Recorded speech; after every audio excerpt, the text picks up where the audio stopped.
Periimplantitis is one of the greatest challenges in modern implant dentistry. Approximately 20% of dental implant patients are affected.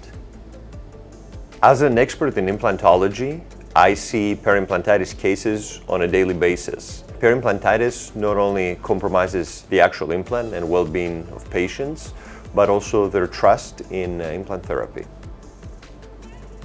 Periimplantitis treatment requires precision, implant-specific instruments, and a deep understanding of the disease.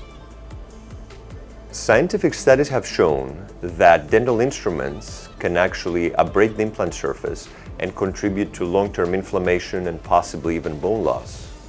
This is where a new periimplantitis-specific instrument workflow comes into play.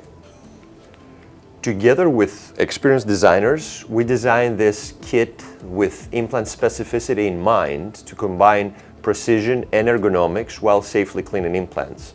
The uniquely shaped instruments, created from a soft titanium alloy with zirconium nitride coating, are created in a very unique way to address the challenges around implants and maintain them without damaging either the tissue or the dental implant.